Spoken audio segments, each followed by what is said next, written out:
মৃত্যুমুখৰ পৰা বাচি আহিল নিশামণি হালৈৰ ককায়েক। হয়, আপোনালোকক মই কালিৰ দিনটোত জনাইছিলোঁ, কালিৰ খবৰত মই আপোনালোকক জনাইছিলোঁ যে নিশামণি হালৈ আমাৰ সকলোকে এৰি থৈ গুচি গ'ল আজিৰ পৰা কেইদিনমান আগত। সেই পৰিয়ালটোৰ বৰ্তমান কিন্তু অৱস্থা দুখে কুলাই পাচিয়ে নধৰা অৱস্থা হৈ পৰিছে বৰ্তমান এই সময়খিনি। আচলতে নিশামণি হালৈৰ যি ককায়েক, সেই নিশামণি হালৈ যোৱাৰ পিছত সেই ককায়েকৰ লগতে এক ভয়ংকৰ অঘটন সংঘটিত হৈছিল। গোটেই কথাখিনি কালিৰ দিনটোত নিশামণি হালৈৰ ককায়েকে কিন্তু স্পষ্টীকৰণ দিছে আচলতে কি হৈছিল নিশামণি হালৈৰ ককায়েকৰ লগত। গোটেইখিনি কথা স্পষ্টীকৰণ দিছে নিশামণি হালৈৰ ককায়েক পংকজ প্ৰীতমে। যিহেতু নিশামণি হালৈৰ যি পিতৃয়ে এটা আভাস দিছিল, ৰমেন হালৈ, তেওঁ আভাস দিছিল যে তেওঁৰ পৰিয়ালটোক যেন বিপদে পিছ নেৰা হৈছে, প্ৰত্যেকটো সময়তে বিপদে যেন নিশামণি হালৈৰ পৰিয়ালটোক খেদি ফুৰিছে বিপদে। সেইবাবে ইটোৰ পিছত সিটোকৈ বিপদে তেওঁলোকক লগ দি আছে, তেওঁলোকৰ পৰিয়ালটোক এফালৰ পৰা কুঙা কৰি পেলাইছে।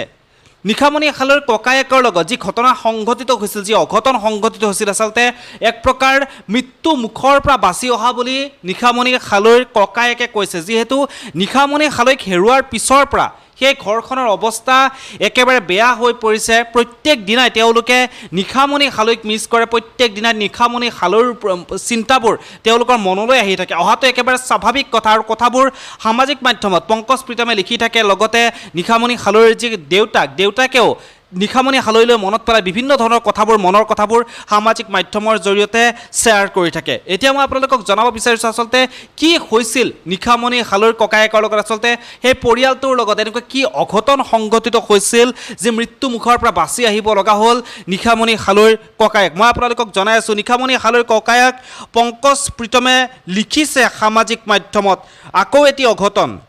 যোৱাকালি মই মৃত্যুমুখৰ পৰা বাচিলোঁ।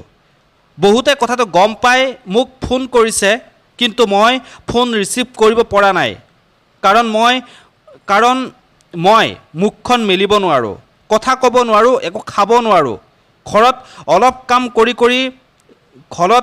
অলপ কাম কৰি ঘৰৰ চাজাত উঠিব লওঁতেই মই পৰি গ'লোঁ, আৰু মোৰ মুখত আঁঠুৱাৰ ষ্টেণ্ড এডাল বৰকৈ বেয়াকৈ সোমাই গ'ল।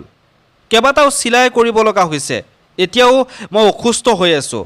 ফোন ৰিচিভ কৰিব নোৱাৰাৰ বাবে মোক বেয়া নাপাব কোনেও।